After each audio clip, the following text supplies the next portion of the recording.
morning. It's the day that everybody's been kind of waiting for here, the big event today. It all goes down today. So it is officially RV day today. I just got off the phone with the seller, and we're on our way to Lodi, which is about 100 miles due east of Santa Rosa. So kindly, Missy Jen is at the wheel, and you just wanted to go get this thing today and get it done, right? So that's a good deal. It's a good deal, and we don't want anybody else to spoof us on it and grab it. We got a hell of a deal. Like I said, we can't reveal what we bought till we actually get there, and that'll be for part 2. So why did we get an RV? Well, I've reached a point now where basically everything's done at the Rancho now, hey? You know, we got time on our hands now to travel. We got time on our hands to travel, and although we're not talking about big extravagant trips and things like that, it's just like we've worked so hard. Well, me since 2011, 4 years ago, and Jen for the last year and a couple months on the Rancho, that we've been nonstop.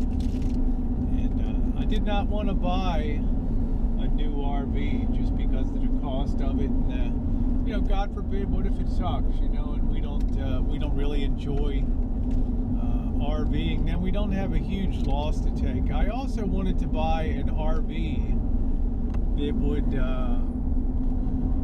would have some collector significance, and I think these rigs really do have collector significance. There's a whole club dedicated to these where people have rallies and meetups, and you can see all these lined up, and they're really cool. They have western states, central, southern, northern, so it's really cool. So it's a classic that we're getting today. Actually will go up in value instead of it should you know, it should not decline in value one iota. So even if we don't enjoy it, if we put up an ad to sell it, if we didn't, just on the off chance we didn't, it would you know, we would be able to get out of it exactly what we put into it. I've looked at several, and they didn't make the cut. You know, I was talking to a guy that lives in Tennessee that had one for sale in Sacramento. You know, but the more I talked and communicated to him, the worse things got. You know, I could live with the fact that it didn't have a refrigerator. I could buy a Dometic freezer and stick it in there. Didn't have a microwave, big deal. Microwaves are cheaper than hell. But when it came to not having a generator, that was kind of a deal buster for me. So I was off that particular deal. So anyway, we'll give you a little road view here in a minute. We'll get the camera turned around, and we'll get our adventure really underway.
rig I'm buying today with Jen is it's unusual in a lot of ways, because you would think all the years that the big three have been gone, Ford, GM, Chevrolet, you would think that they cranked out RVs since the 1930s and stuff, but you would be mistaken.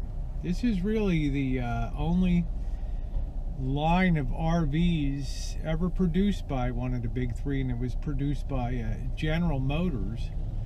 And the feeling was at that time, when this line first came about in 1973, it was on the drawing board in 1972. Gas was still cheap, 20-some cents a gallon. I mean, this was pre-OPEC. When they cut off the gas and oil in 1973, we had the oil shock. We had the big inflation begin. I mean, things went crazy after this line came into production. So it was relatively short-lived. I think 1979 was the last year that they were produced. But today, there's still over 60,000 of these vehicles still rolling on the highways today, and the build quality was incredible. Guys, when you build an RV, it's typically, you will build a frame. Most times it's probably out of wood, and then you overcoat that with a rather thick gauge sheet metal. But still, there's a lot of seams, there's a lot of places that water come in, there's a lot of intrusion. But when you make a piece, when you make a body that's just one piece, and it's made of fiberglass over an aluminum frame, well, not only do you have the strength of the aluminum frame, but that fiberglass also gives tremendous rigidity. And the fact that it's one-piece construction means the chance for leaks is tremendously minimized due to that one-piece construction without a lot of seams. So that's another thing that we find very, very exciting about this rig. So just a little thought about that. One of the big three made an attempt to get into the RV business. Of course, people today and companies will buy these chassis, buy these units, make Class C's out of them with their own coach works and things. But this was the first and only really truly integrated manufactured by one of the big three of an RV.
Just an update. We've just passed the halfway point here, and we're heading out into the Central Valley now. We got about 36 more miles to go here. Rolling along pretty good. We're now on a divided highway here, which is okay. Everybody's moving along, but you can see how brown everything is out here due to the lack of rain, which is not unusual for summertime in California. We don't get rain from probably April 12th till December. Every single day is usually sunny, so us making Missy Jen very happy there. Or sunny. Forecast is fall. We're gonna get lots of rain. Who knows, right? We've been waiting years for all that stuff, so on our way to Lodi, guys, and we got about 34 miles to go, so getting excited. We'll give the seller a call. We get about 5 miles outside of Lodi. We'll give him a call there, and I think he'll be excited too, probably to move the rig. I think he's an older gentleman that just really can't take time to skills to drive it anymore. Get the cash and go. All right. Okay, guys, we're going to take a bit of a pee break here. We've gone about 80 miles so far, so I'll let Jen go in first and keep an eye on the stuff here while she's gone.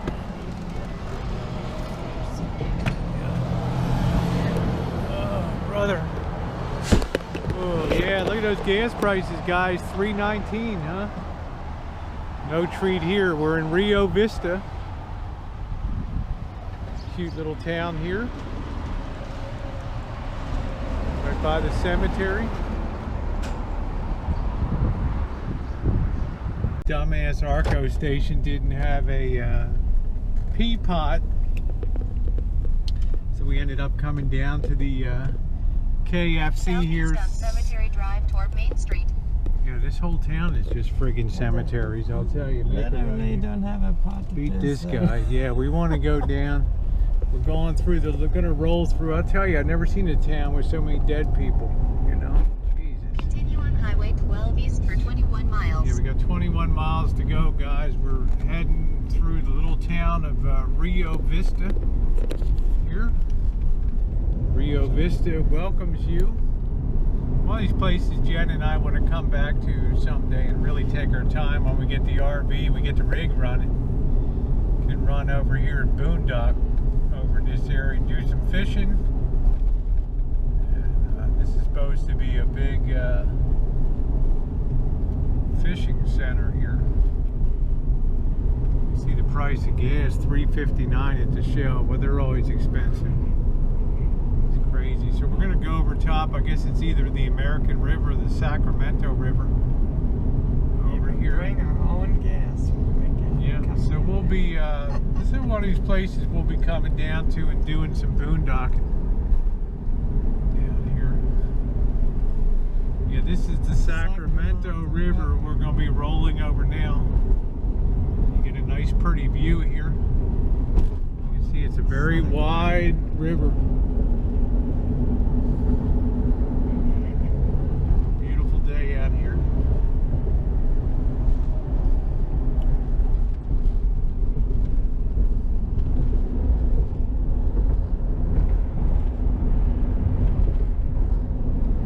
Day to go swimming. Sacramento River.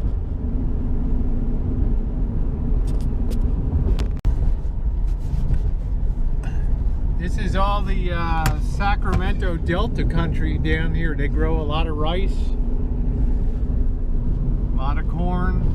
They have no problem with the water supply, irrigating and all that. So that's why everything's so green compared to our area. They have a really high water table here that they can draw from on the aquifers underground here. So, all right, checking in. We got 13 miles to go. You getting excited? See the rig. She's Well, I was going to say you're going to pee yourself, but you just peed, so. My bladder is about to explode. All right, everybody. Another bridge over the creek here. This is all Delta country with canals, levees.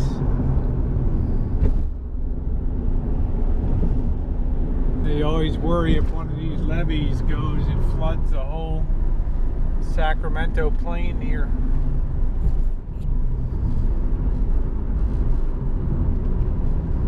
This is where Southern California wants to tap the water up here and transport it down there to LA.